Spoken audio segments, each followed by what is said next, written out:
तो स्वागत है हमारे इस यूट्यूब चैनल स्टडी जीनियस गुरु में। और यहाँ पे आप लोग देख सकते हैं बिहार बोर्ड इंटर परीक्षा 2024। और यहाँ पे हम आपको हिंदी का आंसर की यहाँ पे हम आपको देने वाले हैं, जो कि आज एग्ज़ाम हुआ है 5 फरवरी को, आर्ट्स वाले का 5 फरवरी का जो एग्ज़ाम हुआ है उसका हम आंसर की लेकर आ चुके हैं। और यहाँ पे 100% आप लोग सही मिलान करेंगे। ओके, और यहाँ पे बता दें कि सभी कोड वाले यहाँ पे मिलान करेंगे। हालांकि मेरे पास जो है आई कोड का है, तो इससे कोई फर्क नहीं है, थोड़ा क्वेश्चन जो है आगे पीछे हो सकता है, बाकी बात सब सेम ही रहता है। ओके, तो यहाँ पे आई कोड वाले का तो सीरियल नंबर मिल जाएगा, लेकिन अगर ए बी सी डी अलग है तो इन लोगों को अलग, यानी कि क्वेश्चन 2-4 अलग से 2-4 अलग, यानी कि आगे पीछे देखने को मिलेगा। ऐसे आप लोग मिलान कर लीजिएगा। तो चलिए बिना देरी किए हुए हम इस वीडियो को शुरू करते हैं।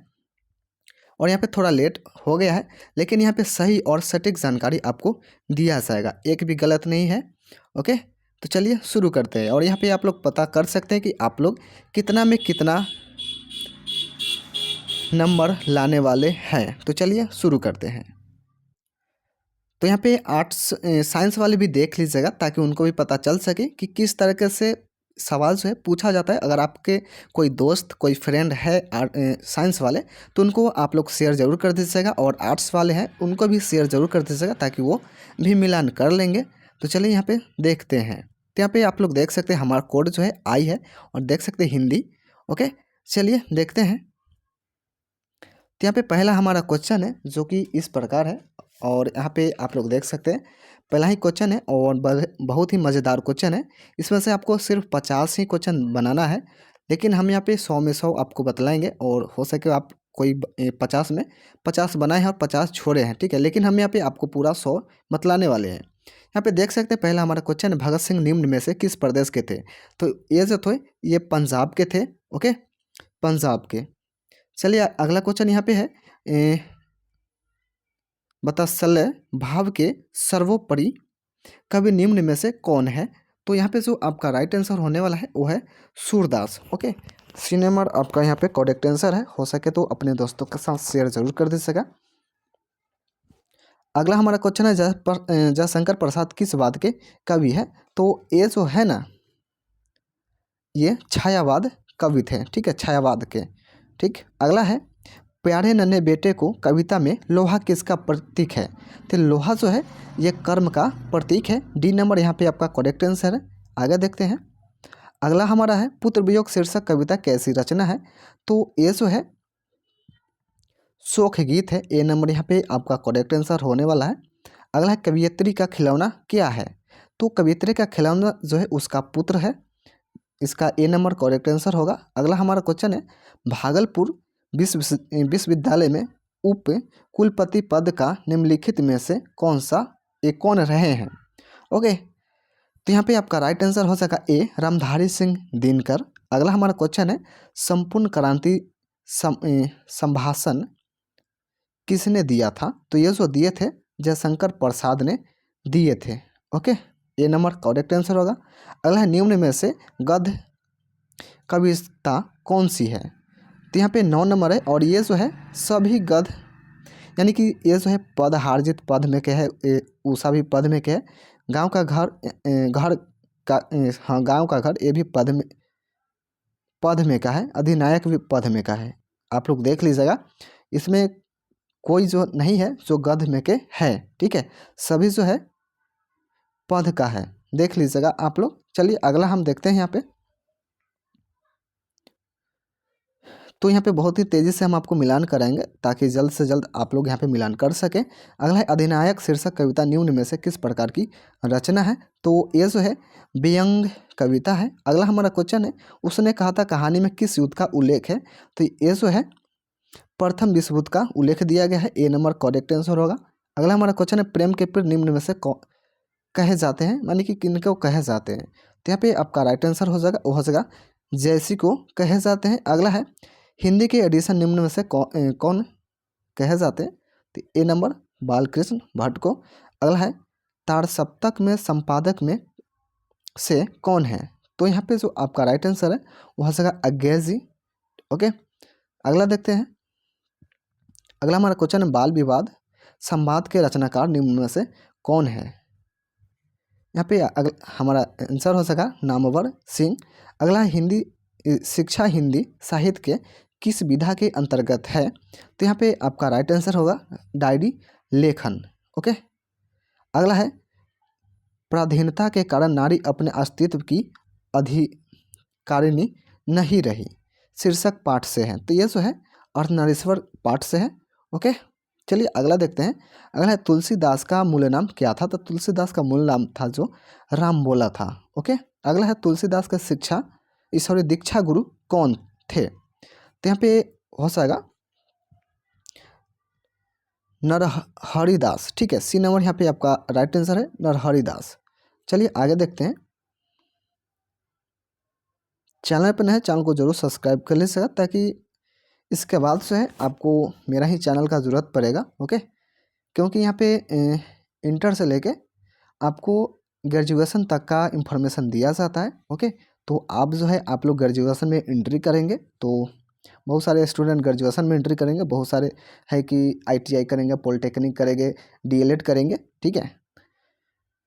अगला क्वेश्चन है साहित्य लहरी किनकी रचना है? साहित्य लहरी जो है सूरदास की रचना है। अगला है नवादास किस कवि के समकालीन थे? नवादास जो है वो तुलसीदास कवि के समकालीन थे। अगला है भक्त माल निम्न में से किस कवि की रचना है? तो यहाँ पे नवादास की है। अगला है सुभद्रा कुमारी चौहान का निधन कैसे हुआ? तो ये जो हुआ था कार दुर्घटना में हुआ था। ओके। अगला अगला है जादू टूटता है इस उषा का अब सूर्योदय हो रहा है, यह पंक्ति किस शीर्षक है? तो ये जो है उषा से ही है। ठीक है। अगला हमारा क्वेश्चन है सिंहासन पर बैठा उनके तमगय कौन लगता है, यह पंक्ति ये उक्ति किस शीर्षक कविता की है? तो ये जो है अधिनायक की है। ओके। अगला देखते हैं 26 नंबर।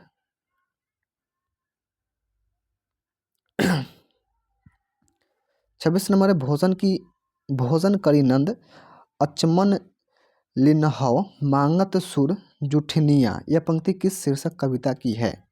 तो ये जो है सुर के पद के हैं। ठीक है, ए नंबर आपका करेक्ट आंसर है। अगला है लागती लपकी कंठ बैरिन के नागनी सी, यह पंक्ति किस शीर्षक कविता की है? तो ये जो है पुत्र वियोग की है। ठीक है, डी नंबर करेक्ट आंसर है। अगला है जगदीश चंद्र माथुर की रचना निम्न में से कौन है? तो यहाँ पे जगदीश चंद्र माथुर की रचना जो है वो सदा नीरा है। अगला है मलयज की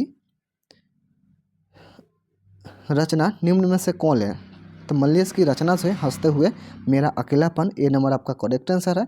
अगला जूठन शीर्षक पाठ के रचनाकार निम्न में से कौन है? तो यहाँ पे आपका राइट आंसर है ओम प्रकाश वाल्मीकि। अगला है उद्गम शब्द का संधि विच्छेद क्या होगा? ओके। तो यहाँ पे आपका राइट आंसर हो जाएगा वो है बी नंबर उद्गम। ठीक है, उत्त यहाँ पे लगा है गलती है, उत्त यहाँ पे उद्गम होगा। ठीक है, बी नंबर यहाँ पे करेक्ट आंसर होगा। चलिए अगला देखते हैं। चैनल पर नए चैनल को जरूर सब्सक्राइब कर लीजिएगा। ओके। अगला है हिसौती शब्द का संधि विच्छेद क्या है? हिसौती, तो यहाँ पे आपका जो राइट आंसर हो जाएगा वो है हितैषी, सी नंबर करेक्ट आंसर होगा। ओके। आप लोग ये ऊपर जो है दो तय के ऊपर दो एकले हैं, वो देखकर यहाँ पे डी नंबर लगा देते हैं, लेकिन ये यहाँ पे राइट आंसर सी होगा। अगला जगदम्बा शब्द का संधि विच्छेद क्या है? तो जगदम्बा शब्द का संधि विच्छेद जगत जोर अम्बा, ए नंबर राइट आंसर है। अगला है अधपका शब्द का उपसर्ग क्या है? तो अधपका शब्द का अध, ए नंबर करेक्ट आंसर होगा। अगला है अवगुण शब्द में उपसर्ग क्या है? तो यहाँ पे ए नंबर करेक्ट आंसर होगा। अगला है सोहन पढ़ता है किस काल का उदाहरण है? सोहन पढ़ता है। ठीक है, सोहन पढ़ता है, तो ये वर्तमान काल के हो जाएंगे, ए नंबर करेक्ट आंसर होगा।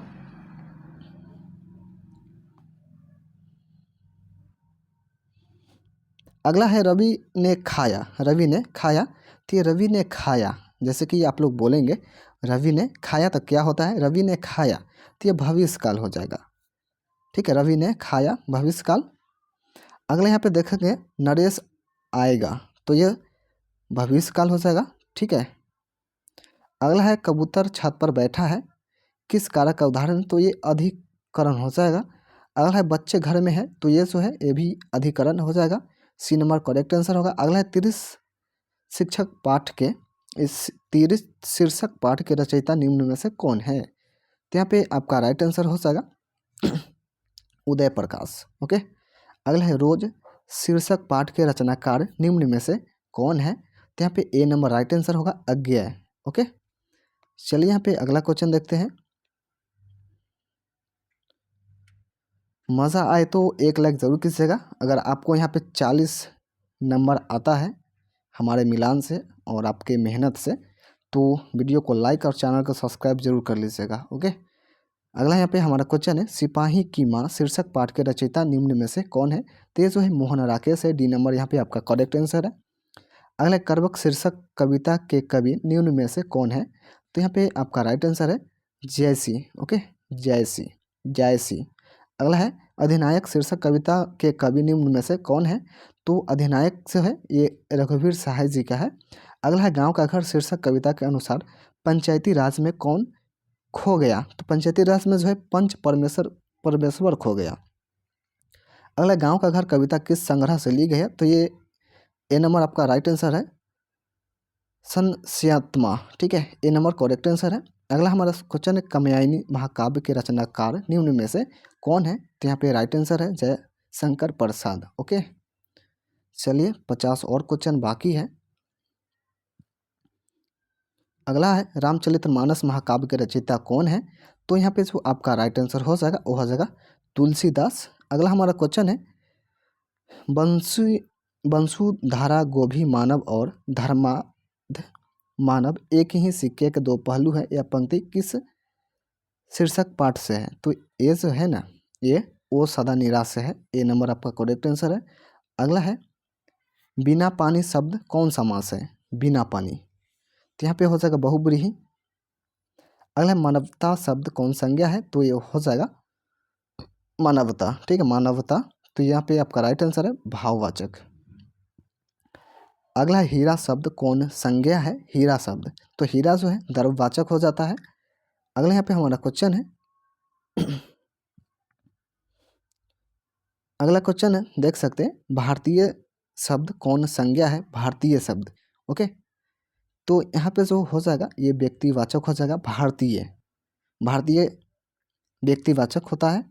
ओके, अगला है सभा शब्द कौन संज्ञा है? तो सभा जो है समूहवाचक हो जाएगा। अगला है भ का उच्चारण स्थान क्या है? भ। ओके, भ का हो जाएगा ओष्ठ। भ आप लोग बोलते हैं तो ये ओष्ठ यानी कि लिप से बोला जाता है और लिप को ओट्स बोलते हैं। अगला है क का उच्चारण स्थान क्या है? क। क का उच्चारण स्थान जो हो जाएगा क बोलते हैं तो यहाँ पे कंठ जो है सटता है क, तो यहाँ पे कंठ हो जाएगा। ठीक है, तालु नहीं, तालु नहीं होगा। यहाँ पे ए नंबर करेक्ट आंसर होगा कंठ। अगला है स का उच्चारण स्थान क्या है? स का हो जाएगा तालु। अगर आप लोग स बोलते हैं तो लगेगा कि जीभ जो है आपके ताल में सटा। ठीक है, तो यहाँ पे ए नंबर करेक्ट आंसर होगा।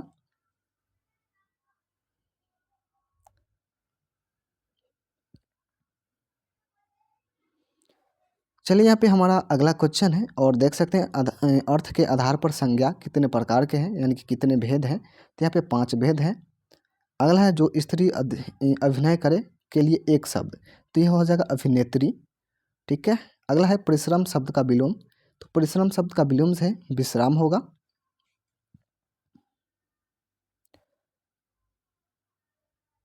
अगला हमारा क्वेश्चन है आगामी शब्द का विलोम क्या है? तो आगामी शब्द का विलोम है विगत होता है। ठीक है, विगत। अगला है कृष्ण शब्द का विलोम क्या है? कृष्ण का हो जाएगा शुक्ल। चलिए आगे देखते हैं। अगला है कमल शब्द का प्रवाची क्या है? तो कमल का होता है सरोज। अगला झंझट शब्द का प्रवाची क्या है? झंझट का बवाल होता है, बवाल से झंझट होता है। ओके, अगला है शिव शब्द का प्रवाची क्या है? तो यहाँ पे शिव शब्द का जो है रुद्र होगा। ओके, रुद्र। अगला पाठक शब्द क्या है? स्त्रीलिंग है या पुल्लिंग है? तो यहाँ पे पाठक जो है हो जाएगा पुल्लिंग। ठीक है, पाठिका होता है स्त्रीलिंग, लेकिन यहाँ पे पाठक है तो ये पुल्लिंग होता है। अगला है घी शब्द क्या है? घी शब्द क्या है? तो घी जो है ये पुल्लिंग होता है। ठीक है, अगला है आयु शब्द क्या है, आयु। तो यहाँ पे आयु जो है स्त्रीलिंग हो जाता है। बी नंबर यहाँ पे आपका सही आंसर होगा। अगला है नायक शब्द का संधि विच्छेद, तो यहाँ पे बी नंबर करेक्ट आंसर होगा, 9 प्लस अक। ओके। अगला है सिपाही की माँ एकांकी में बिस्नी चारपाई के पास मोटे पर बैठी हुई, मोटे मोटे पर बैठी हुई क्या करती है, तो ये सूत काटती है। ए नंबर करेक्ट आंसर होगा। अगला है सराया मन ताल का जल निम्न में से कैसा है, तो यहाँ पे स्थिर है। A number sorry B number correct answer होगा, स्थिर। अगला है वैशाली महोत्सव का बीजारोपण निम्न में से किसने किया। तो यहाँ पे जो आपका राइट आंसर हो जाएगा D number Balkrishna Bhatt. Okay. चलिए यहाँ पे अगला क्वेश्चन देखते हैं। इस सब हमारे में उल्टा ही फोटो खींचा गया है, देख सकते हैं यहाँ पे गंडक नदी का जल तो सदियों से चंचल रहा, यह पंक्ति किस निम्न में से किसके द्वारा लिखी गई है। तो यहाँ पे गंडक नदी यानी कि ओ सदा नीरा है, और ओ सदा नीरा के लेखक जो है वह है जगदीश चंद्र माथुर। ये नंबर करेक्ट आंसर होगा। मुन्नी पाठित पात्र के आधार पर निम्न में से कौन है, तो मुन्नी जो है बिस्नी की बेटी थी। ओके। अगला है फिर से कोई कुछ न कर सका, छीन ही गया मेरा खिलौना, छीन ही गया खिलौना मेरा, यह पंक्ति किस शीर्षक कविता से, तो ये जो है पुत्र वियोग से है। ओके। पुत्र वियोग से। अगला है यथार्थ के इस लेन देन का नाम ही संसार है, यह पंक्ति किसके द्वारा लिखी गई है, तो ये जो है आपका मलयेश द्वारा लिखी गई है। अगला है सूबेदार बोला लहना सूबेदारनी तुमको जानती है बुलाती है जामिल आ, किस पाठ का है, तो ये जो है उसने कहा था, इसी पाठ का है। ठीक है। अगला यहाँ पे देखेंगे, अगला देख सकते हैं आनंद, मैं जो धर्म चलाया था वह 5 सहस्त्र वर्ष तक चलने वाला था, किंतु अब वह केवल 500 वर्ष चलेगा, क्योंकि नारियों को मैंने भिक्षुनी होने का अधिकार दिया है। यह उक्ति किस शीर्षक पाठ से है, तो यहाँ पे आपका राइट आंसर हो जाएगा, वो हो जाएगा अर्धनारीश्वर। ए नंबर अर्धनारीश्वर। अगला यहाँ पे क्वेश्चन है, क्रांति करना, सीखना और प्रेम करना तीनों पृथक पृथक प्रक्रिया नहीं है, यह पंक्ति किस शीर्षक पाठ से है, तो यहाँ पे आपका राइट आंसर होगा शिक्षा। ओके। अगला है कारक के कितने भेद है, तो कारक जो है 8 भेद के होते हैं। अगला भरपेट शब्द में उपसर्ग क्या है, तो भरपेट शब्द में उपसर्ग जो है भर होगा। ठीक है, भर। अगला है प्रतिनिधि शब्द में उपसर्ग क्या है,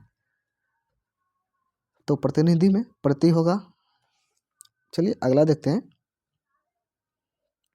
और यहाँ पे अगला है वंदना शब्द में प्रत्यय क्या है, वंदना, तो यहाँ पे आपका हो जाएगा A number correct answer, sorry D number होगा। ठीक है, D number Vandana, Vandana. Okay, D number right answer होगा। अगला है ममेरा शब्द में प्रत्यय क्या होगा, ममेरा में आपका एरा हो जाएगा, सी नंबर करेक्ट आंसर होगा।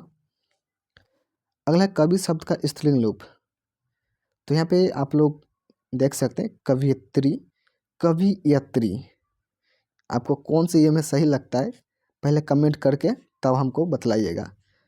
ओके, तो चलिए आंसर इसका हम बतला देते हैं। ये जो है गलत है, कवियत्री हो है, और होता है कवियत्री। ठीक है, कवियत्री ये होता है, ये शुद्ध है और ये अशुद्ध लिखा गया है। ठीक है। अगला है गायक शब्द का स्त्रीलिंग रूप क्या होगा, और इसका आंसर जो है 86 का ए नंबर होगा। ओके। अगला है गायक शब्द का स्त्रीलिंग रूप, तो यहाँ पे गायक का होता है गायिका, बी नंबर आपका करेक्ट आंसर होगा। अगला है देशभक्ति शब्द कौन समास है, तो देशभक्ति, तो ये तत्पुरुष समास है। ठीक है। अगला है नील पीत शब्द कौन समास है, नील पीत, तो यहाँ पे द्वंद लगा दिया गया है, लेकिन यहाँ पे ये गलत है। दाल रोटी मोटा पतला ये सब वाला होता है ना, ये होता है द्वंद, लेकिन यहाँ पे ये नीलपित है, तो यहाँ पे कर्म धार्य होगा, डी नंबर आपका करेक्ट आंसर होगा। चलिए अगला देखते हैं। और अगला पंच प्रमाण शब्द कौन है समास है, तो ये जो है दीर्घु समास है। ठीक है, दीर्घु। अगला है शिक्षा ग्रहण करने वाले के लिए एक शब्द क्या होगा, तो यहाँ पे शिक्षार्थी होगा। ए नंबर। अगला है तीव्र बुद्धि वाला के लिए एक शब्द, तो यहाँ पे कुशाग्र बुद्धि, ए नंबर करेक्ट आंसर होगा। अगला है रात को पहरा देने वाला कौन प्रबंध है, तो यहाँ पे 93 का हो जाएगा संज्ञा प्रबंध, ए नंबर करेक्ट आंसर है। अगला है काम में लगा हुआ आदमी, तो यहाँ पे हो जाएगा क्रिया प्रबंध। अगला है कोसों दूर भागना मुहावरे का अर्थ, यानी कि बहुत अलग रहना। ओके, चलिए अब ये लास्ट ही है। अगला है हाथ का मैला होना, यानी कि कीमती होना। ठीक है। अगला है वो कौन है जो पड़ा रो रहा है। ठीक है, वो कौन है जो पड़ा रो रहा है, तो इसमें किस सर्वनाम, यानी कि ये जो है प्रश्नवाचक हो जाता है। ठीक है, प्रश्नवाचक यहाँ पे राइट आंसर होगा। अगला है स्वर्ण शब्द का विशेषण क्या होगा, तो यहाँ पे आपका स्वर्ण का विशेषण जो है कुछ कहा नहीं जा सकता, इसको आप हमें कमेंट करके बतलाइएगा। ठीक है, 98 का ऐसे होना चाहिए डी। ठीक है, लेकिन आप कमेंट करके बताइएगा अगर आपको लगता है सही जानकारी है तो कमेंट कर दीजिएगा। अगला है दिन शब्द का विशेषण क्या होगा, दिन का दैनिक होगा, सी नंबर करेक्ट आंसर है। अगला है आत्मा शब्द का विशेषण क्या होगा, आत्मा शब्द का विशेषण जो है आपका बी नंबर होगा, आत्मिक। ओके, तो आई होप आपको आत्मा की शांति मिल गया हो मिलान करके। तो चैनल को सब्सक्राइब और वीडियो को एक लाइक ज़रूर कीजिएगा और अपने दोस्तों के साथ शेयर करना मत भूलिएगा। साइंस वाला हो या आर्ट्स वाला, उनको शेयर जरूर कर दीजिएगा ताकि उनको पता चल सके। अभी जो है आप लोगों का पहला बार ये हुआ है आर्ट्स वाले का, फिर आपका बाद यहाँ पे कॉमर्स वाले का भी बाकी है, और कॉमर्स वाले का साथ साथ अभी साइंस वाले का भी हिंदी बाकी है। ठीक है, तो शेयर ज़रूर कर दीजिएगा। चलिए हम फिर मिलते हैं नेक्स्ट वीडियो में। अगर आपका कोई सवाल हो कमेंट करके पूछ सकते हैं। ओके।